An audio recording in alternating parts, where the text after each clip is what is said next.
Magandang gabi po mga kababayan. Maigsing video lang po ito.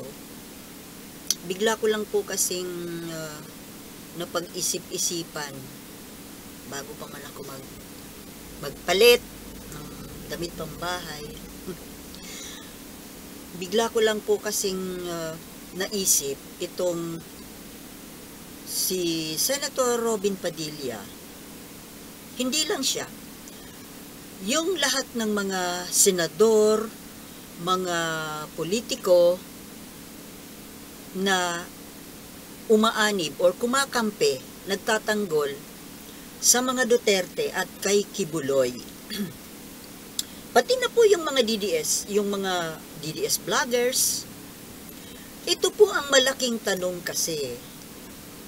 Dito po sa mga naglalabasang napakalalaking issue, mga controversies, mga negative issues tungkol sa mga Duterte at Kibuloy. Mga kababayan, ano kaya ang nasa sa isip nila?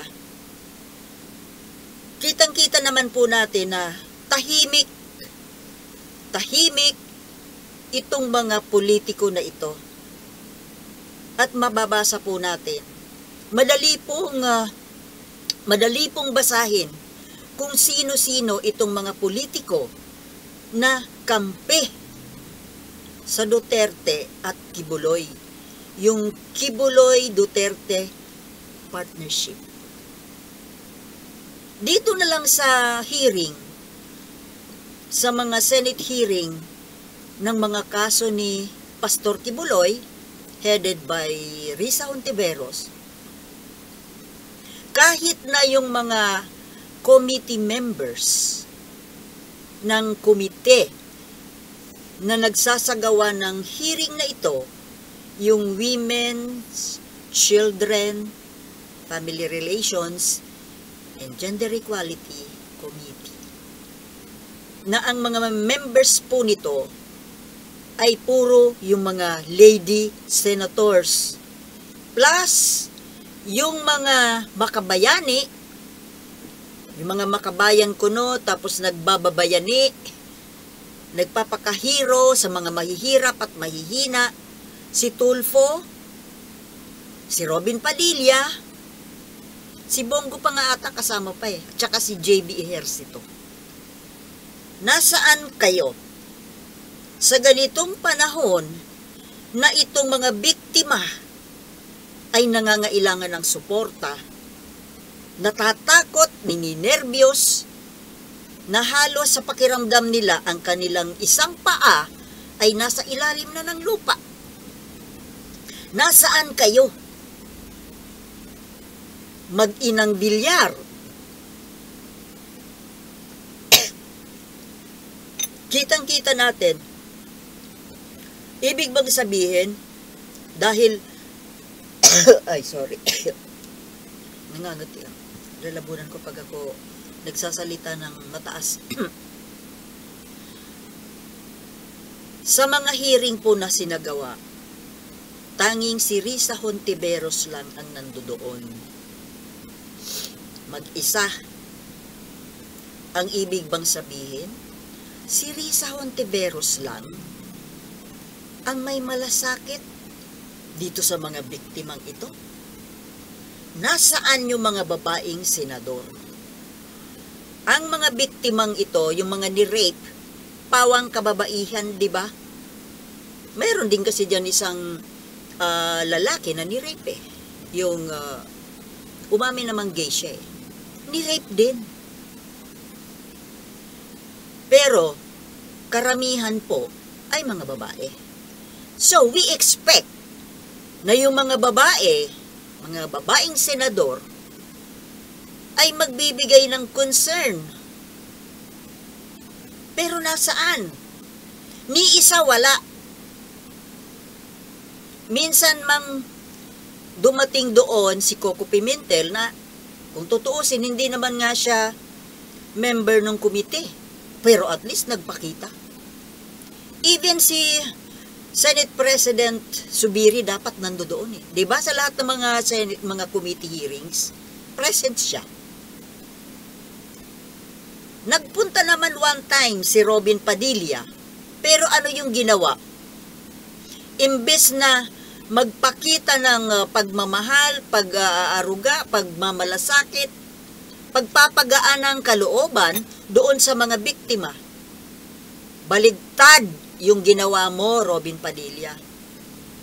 Imbes na pagaanin mo yung kalooban ng mga biktima, mas lalo mong pinabigat. Dahil ang kinampihan mo ay yung perpetrator, yung akusado, si Kibuloy. Bakit, Robin Padilla? Ngayon, ang pinupunto ko po dito, sa dinami-dami po ng kinasasangkutang kontrobersya sa ngayon ng mga Duterte at Kibuloy, wala tayong naririnig na mga public statements nitong mga politiko, especially mga senador, majority of the senators na nagkinabang sa tulong ni Kibuloy at Duterte. Bakit? Dahil natulungan kayo na manalo sa eleksyon, ang dinidiyos ninyo ngayon, sila na, yung tumulong sa inyo. Dahil sa utang na loob. Wala palang kakwenta-kwenta yung mga paglapit ninyo diyan sa mga ganyang mga sekta na may black voting. Kasi pag nagkataon pala ang pinaglilingkuran ninyo, yung pinagkakautangan ninyo ng loob, tinatalikuran nyo na yung taong bayan na dapat sana yun ang main objective kung bakit kayo sumali sa eleksyon. Di ba? So ano ngayon pala ang goal ninyo sa pagtakbo sa eleksyon? Di ba? Malinaw ang liwanag. Maliwanag pa sa full moon. Full moon ngayon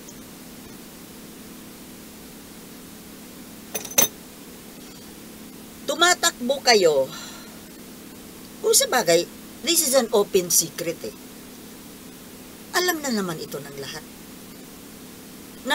Kaya kayo tumatakbo dyan sa mga kung ano-anong posisyon sa gobyerno ay dahil na rin sa mga personal ninyong pangangailangan, personal na interes, personal na ambisyon, personal na kung ano-ano. Taong bayan? To heck with the taong bayan, di ba? Ano ba yung taong bayan na yan? Ginagamit nyo lang. Ang gaan-gaan sa mga bunganga ninyo tuwing kampanyahan, ang gaan sambitin yung mga katagang para sa bayan. Para sa Pilipino. Bullshit. Kayo. Puro lang kayo pansarili. Ngayon,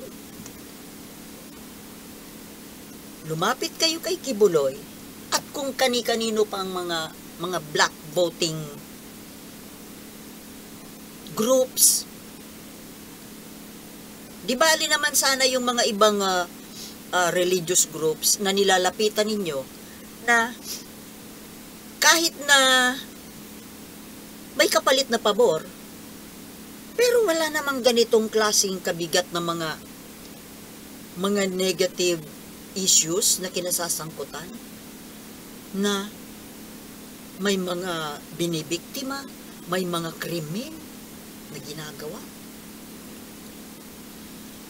Yung ibang sekta dyan, ang kapalit, mga posisyon sa gobyerno. Although, personal interest pa rin. Pero itong kay Kibuloy, my God, mga kababayan, ito ang pinakamatindi. Kasi, may malademonyo, berdugo, tingnan mo yung mga sinasabi ng mga biktima. Tapos ngayon, kahit na alam natin kung gaano ka nakakakilabot, kakihindik-hindik ang sinapit nitong mga biktima na ito, mayroon man lang ba tayong narinig mula dito sa mga politikong ito? To hell with you. Mga walang hiya kayo. Magsama-sama kayo sa impyerno, pati nitong sinusuportahan ninyo. At nagtataka rin ako, kagaya nito si Robin Padilla, tapos ngayon ito papasok si Willie Rebillame, na sinabi doon sa prayer rally na, susundin ko po lahat na ipag-utos ninyo, Pangulong Duterte. To hell with you rin, Willie Rebillame. Sana wag ka nang tumakbo, dagdag ka pa. Dagdag na pulpol dyan sa Senado. Robin Padilla 2.0. Pero mga kababayan, dahil sa dadaanin na naman niya sa pera, kasikatan at pagpapatawa, mga pare-parigalo, jacket, siyempre mananalo yan. Alam naman natin na ang eleksyon kasi natin, tuwing eleksyon, ang naghahari ay bobotante. Hindi politiko. Bobo-tante. Diba? Yan ang hari. Yan ang nagdedesisyon sa eleksyon. Hindi COMELEC. Hindi kandidato. Mga botante na bobo. At dahil sa batas, anong batas ba yun? Suffrage? Right to vote? Okay, ang right to vote ay talagang karapatan. Pero, karapatan ng bawat tao, bawat Pilipino. Pero mga kababayan, kung ang right na yan ay siyang magpapahamak sa ating bansa, right pa ba yan? Kasi tingnan nyo mga kababayan, dahil sa kabobohan, dahil sa hindi naman talaga tama yung pagpipili ng mamumuno sa atin, napapahamak tayong lahat. Damay-damay eh. Di ba? Napapahamak yung bansa, yung kinabukasan, yung future generations, and us. All of us. Damay. Kaya ako, matagal ko nang sinasabi sa mga videos ko na dapat po sana mabago itong sistema na ito. Na sana ang hahayaan lang na bumoto ay mga taxpayer. Dahil sila naman ang nagpapasahod sa mga politiko. Taxpayer lang naman, hindi buong taong bayan. Bakit? Yung mga masaba na yung mga tumatanggap ng mga ayuda, 4Ps, all of those, government ayudas, taxpayer ba sila? In the first place, yung mga binibigay na yan na ayuda, ay taxes yun. Tapos, itong mga wala namang kinocontribute na tax, sila pa ngayon ang nagdidesisyon kung sino ang iluluklok.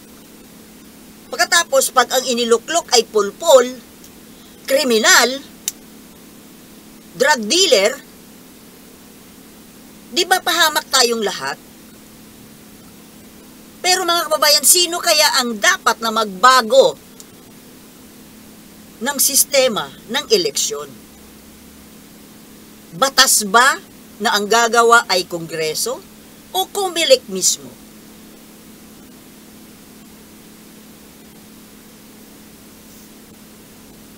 Mabisa sana kung People's Initiative, yung tayo na mismong tao ang makikiusap, ang magre-rekomenda ng sistema. Kagaya nitong sinasabi ko. Totoong People's Initiative, hindi yung People's Initiative na pinag-iinitan ngayon ng ilang politiko. Yung talagang manggagaling sa kaisipan ng tao, ng botante mismo.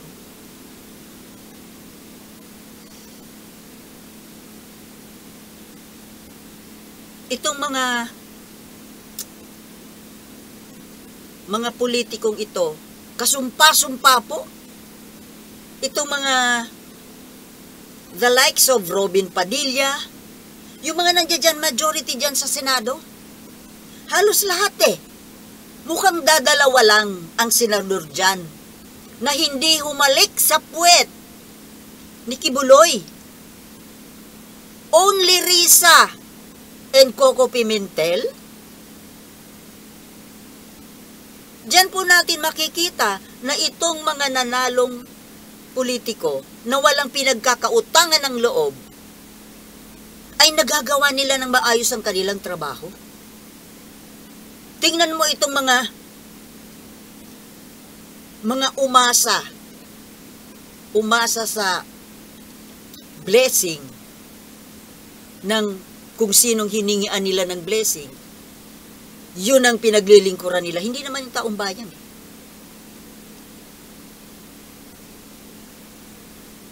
Bakit hindi kayo makatakbo ng sarili ninyo?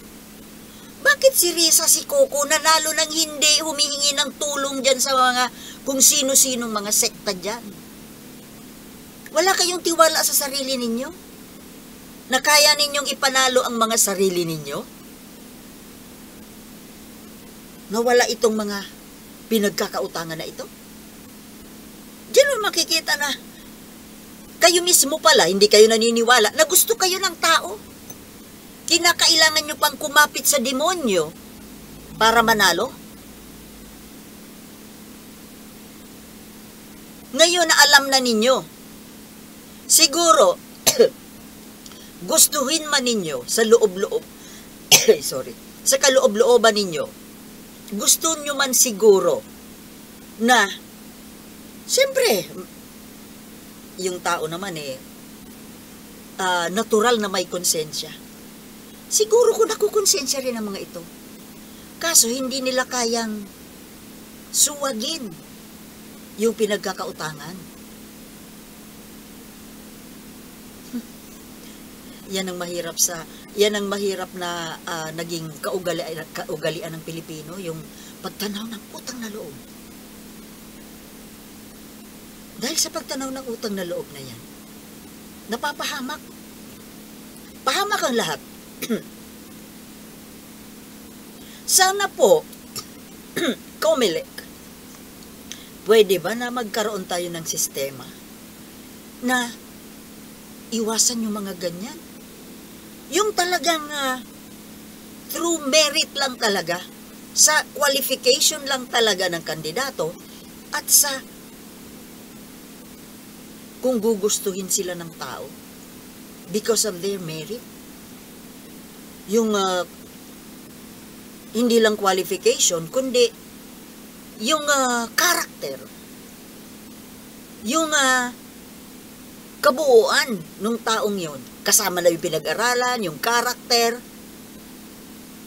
everything. Yung talagang totoo na lingkod bayan. Diba? Tama ba mga kababayan? Please comment. Putulin ko na po ito hanggang hindi pa umaabot ng 20 minutes para hindi masyadong maproblema sa pag-upload. Okay, once again, thank you very much for watching and I'll see you in my next vlog.